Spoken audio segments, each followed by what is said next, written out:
नमस्कार.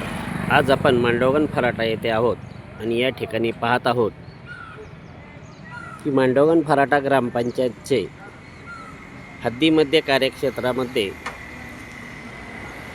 विविध गावातील, इतर ठिकाणातील, इतर जिल्ह्यातील, तालुक्यातीलही काही बोर्ड लागत असतात आणि हे बोर्ड अनेक दिवस, काही महिने हे राहतात आणि यातून मात्र प्रशासनाचा जो महसूल असतो दिवसाला बोर्ड लावण्यासाठीचा, हा मात्र खरंच त्या प्रशासनाच्या कार्यालयास उपलब्ध होतो का?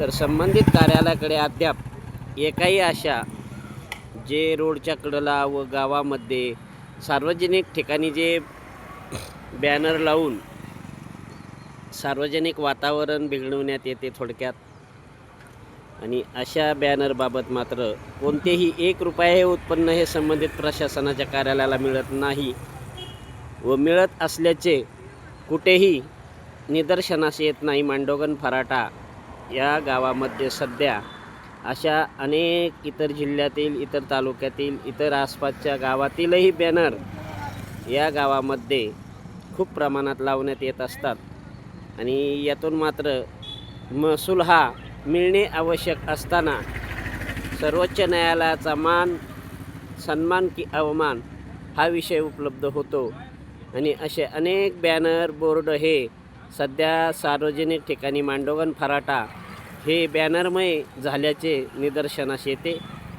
त्यापैकी हा एक बोर्ड आपल्याला निदर्शनास आला की इतर भागातील जे असे फ्लॅक्स बोर्ड आहेत हेही मांडवगण फराटा या गावामध्ये अनेक ठिकाणी लागतात आणि त्यातून मात्र शासनाचा अथवा कार्यालयाचा जो प्रशासनाचा महसूल आहे हा खरंच मिळतो का? आणि हा ज्या दिवशी सुरू होईल त्या दिवशी हे लोक अगदी मर्यादितच कालावधीत बोर्ड लावतील, अन्यथा हे महिने बोर्ड कायम राहतात आणि याला कोणतेही शुल्क हे घेतलेच जाते का?